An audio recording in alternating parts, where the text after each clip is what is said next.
નાયબ મુખ્યમંત્રી Harsh Sanghavi ward number 1ના Bhajap ચૂંટણી કાર્યાલય ખાતે પહોંચ્યા। વોર્ડ નંબર 1 ભાજપ માટે છે કઠિન। વોર્ડ નંબર 1માં સતત 2 ટર્મથી જીતે છે કોંગ્રેસની પેનલ। વોર્ડ નંબર 1ના બૂથ પ્રમુખ કાર્યકર્તાઓ સાથે હર્ષ સંઘવીએ સંવાદ કર્યો। વોર્ડ નંબર 1 જીતવા માટે જરૂરી સૂચન અને માર્ગદર્શન આપ્યું। કોંગ્રેસ પર વરસ્યા હર્ષ સંઘવી। કહ્યું, ભલે કોંગ્રેસના પેટમાં દુખતું હોય, હું લુખ્ખા ટપોરીઓને તો નહીં જ છોડું। બધા કોંગ્રેસીઓને એક એક કરીને સાફ કરી નાખવાના છે। કોંગ્રેસના ધમપછાડા છતાંય વિધાનસભામાં અશાંત ધારો પસાર કર્યા। એક મિલકત બાદ આખા વિસ્તાર પર કબજો નહીં કરવા દઈએ। સ્થાનિક સ્વરાજ્યની ચૂંટણીમાં જંગી બહુમતીથી જીતીશું। ભવ્ય વિજય તરફ આપણે સૌ લોકો સાથે મળીને લોક સેવામાં જોડાઈ જઈએ અને એક ઐતિહાસિક વિજય આ ભારતીય જનતા પાર્ટીના તમામ ઉમેદવારોને કચ્છ હોય, સૌરાષ્ટ્ર હોય, ઉત્તર ગુજરાત હોય, મધ્ય ગુજરાત હોય, દક્ષિણ ગુજરાત હોય, ચારેય દિશાઓમાં આ 2026ની સ્થાનિક સ્વરાજ્યની ચૂંટણીમાં ઐતિહાસિક વિજય મેળવવા માટે લોકોએ મન બનાવી લીધું છે કે ગુજરાતના હિતમાં જ મતદાન આ વખતે કરીશું અને ફરી એકવાર આ ગુજરાતને અને ગુજરાતના નાગરિકોને બદનામ કરનાર લોકોને એક પછી એક સાફ કરી લેશો। અને મારા ભારતીય જનતા પાર્ટીના સૌ કાર્યકર્તાઓને હું શુભકામનાઓ આપું છું કે આપ સૌ લોકો જે પ્રકારે બૂથમાં, આપણે લોકો ચૂંટણી ટુરિઝમ વાળા લોકો નથી, આપણે લોકો 5 વર્ષ બૂથમાં રહીને લોકોની સમક્ષ રહીને એમની વચ્ચે રહીને કામ કરનાર લોકો છે। એવા સૌ કાર્યકર્તાઓને 2 હાથ જોડીને વંદન કરીને વોર્ડ નંબર 1ના 4 ઉમેદવારોને હું ખૂબ આ ઘણા કોંગ્રેસીઓને પેટમાં દુખે છે અને દુખવું તો જોઈએ જ ભાઈ। ઘણા કોંગ્રેસીઓ ઊંચા નીચા થઈ ગયા છે, પણ હું આજે એમને કહેવા માંગુ છું કે લુખ્ખા ટપોરીઓને તો નહીં જ છોડો।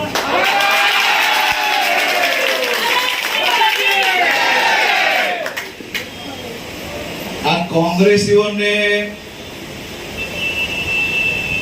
પેટમાં તો દુખવું જ જોઈએ અને સ્વાભાવિક વાત છે કે પેટમાં એમને દુખે કેમ નહીં। જોરથી ચિલ્લાઈને કૂદીને ગુજરાતના મજબૂત અશાંત ધારાને રોકવા માટેનો આ કોંગ્રેસીઓએ પ્રયાસ કર્યો, પરંતુ આપણી ભારતીય જનતા પાર્ટીની ભૂપેન્દ્રભાઈ પટેલની સરકારે ગુજરાતના કોઈ બી વિસ્તારોમાં એક ઘર લઈને આખો વિસ્તાર કબજે કરવાના મનસૂફી રાખનાર લોકો પર ભૂપેન્દ્રભાઈ પટેલે મજબૂત અશાંત ધારાનો કાયદો આ વખતે વિધાનસભામાં પસાર કર્યો। કે આ અશાંત ધારાનો કાયદો મજબૂત બનાવ્યો એ જરૂરી છે કે નથી? સાચું કહો ભાઈ, મજબૂતાઈથી એનું પાલન કરાવવું પડે કે ના કરાવવું પડે? હવે એના માટે આપણી ભારતીય જનતા પાર્ટી લડે તો લડવું પડે કે ના લડવું પડે? તો એ જ આપણે કરીએ છીએ ને કરતા રહીશું।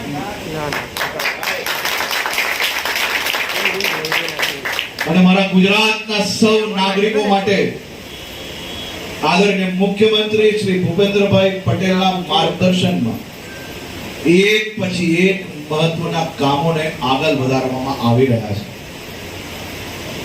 ભૂપેન્દ્રભાઈ પટેલના માર્ગદર્શનમાં અને ભારતીય જનતા પાર્ટીના પ્રદેશ પ્રમુખ શ્રી જગદીશભાઈ વિશ્વકર્માના આગેવાનીમાં ભારતીય જનતા પાર્ટીના કાર્યકર્તાઓ અને ગુજરાતની જનતા એટલે કે દુનિયાનું સૌથી મોટું સંયુક્ત પરિવાર એટલે કે ટીમ ગુજરાત એટલે કોણ?